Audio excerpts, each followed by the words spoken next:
What is up, guys? Welcome back to another video. Today we're going to be going over one of my favorite ways to fish, favorite techniques to use, one of the hottest ways people are catching fish right now, and that is the Jighead Minnow. I'm going to go over how I fish it, how I rig it up, what baits and what jig heads I use, so I'm going to go out there and catch them yourself. As y'all seen in some of my other videos, my favorite way to catch bass right now is a Jighead Minnow. I've caught them in a lot of my tournaments. I feel like I've gotten really good with it, and to the point where I can kind of teach other people how to fish it because I'm very confident with this bait. Caught a lot of fish in all my tournaments with this bait, and overall it's just a good fish catching bait. Catches big fish, catches all kinds of fish, just like that. So we're gonna start off with the different head sizes and jig heads that I use. Got my box right here. Open this up. We have lots of different baits, lots of different jig heads. As you can see, the whole box full. This is just my Jighead Minnow box. We got 1/4 ounce, 3/8, and 1/2 ounce in the regular jig heads that I use. These are the Brazalo Custom Lures TKO jig heads. These are the only ones I like to use. I like the chrome on them, and the way these are built, it's lead, but they have most of the weight down this shaft right here, so it makes it more balanced in the water, and it makes the head more of a size of the tungsten heads, but you're not paying that tungsten price. So you got a 1/4 right there, 3/8 right there. Those are my main two. If they're deeper, I throw the 3/8. Most of the time I'm throwing a 1/4. If they're way up shallow in the water, I usually throw a hover rig just because it's more, I feel like it's better to throw up if they're like less than 5 feet of water suspended. I either throw that or I'll throw a jerkbait. But I usually only fish these when they're below 5 foot. So you got 1/4, 3/8, and 1/2 ounce if they're really deep. I mean, I've caught fish in 50, 60 foot before. So that's always good for those. But lots and lots of different jig heads out there and different baits, but those are the ones I like to use. Obviously, it's all about preference, but yeah. Favorite baits to use, these are the Mooch Minnows. These are super hot right now. I've been using these a lot recently, and these are the freeloaders. I also throw in the Juggle Minnow in the rotation sometimes by 6 cents, but these are the Crush City ones, and it's probably one of the hottest baits to throw on the jig heads right now, just because they catch fish. Open some of these up for y'all. So this is the Mooch Minnow. It's more of a smaller profile. Has that tail on the back. Pairs really well with these smaller jig heads. You know, it's not rigged up yet, but you know, looks good like that. That's the Mooch Minnows. The freeloaders are also super popular. They're more of a bigger profile. I think these are like 4 1/4. Yeah, 4 1/4 inches long. A little bit bigger.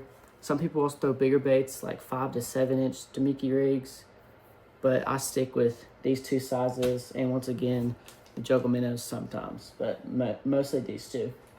So after jig heads and baits, it's really all preference.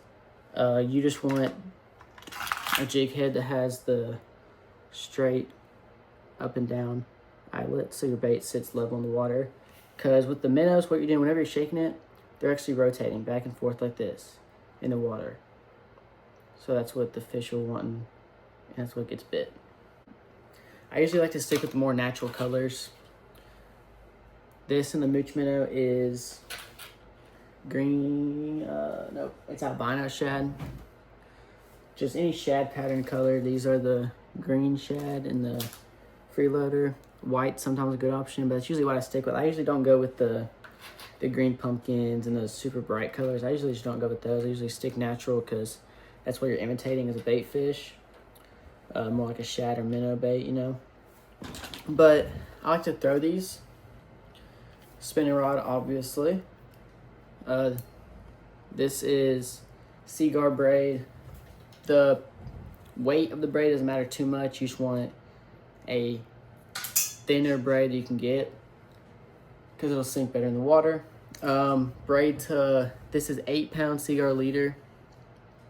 Braid to leader is the best way to go with this one. It's easier to cast, easier to get to your fish, and makes the action better. But this is 8-pound. I've gone all the way down to 6-pound test before if I'm in super, super clear water and they're being really finicky. But I usually don't go above 10-pound test. So 8-pound is like a good medium there. I like to throw. This is on a Falcon Evo medium light rod. It is 7'2", 7 foot 2 inches. So I like a little bit bigger rod, a little bit longer rod, sorry, and a lighter medium light action. I usually go up to medium light to medium. I usually don't go up to medium heavy, but I'll stick between medium and medium light.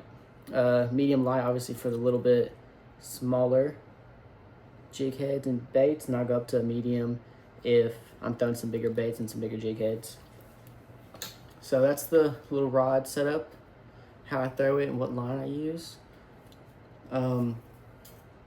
Basically, see that right there? That little loop knot. Loop knot's good because it gives the bait free range of motion there. Get a lot more action out of it, a lot easier to rotate, and just better action overall. It's still a strong knot, so you're not going to break off, but it is a good knot to tie for these. Now, on how I fish this, obviously this is a live scope and bait, so I got the live scope out there. Basically, I like to throw at suspended fish most of the time. Fishing over brush piles also works, but suspended fish, I usually like to cast past them. The farther away you can be from them, obviously, the better your chances are of catching them.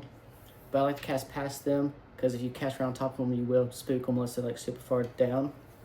But I cast right past them, and then you want to just shake that minnow in front of its face as you're going past it, and just keep shaking it, and then they'll come up there and grab it. You don't want to set the hook too hard on them, but you want to start reeling, and good hook set will get into them. That's how I fish that. Over brush piles, I just like to fish it slowly over the top of the brush piles, and they'll come out and get it. You obviously don't want to go inside the brush piles because it's not a weedless hook there, so you will be getting hung up pretty easy.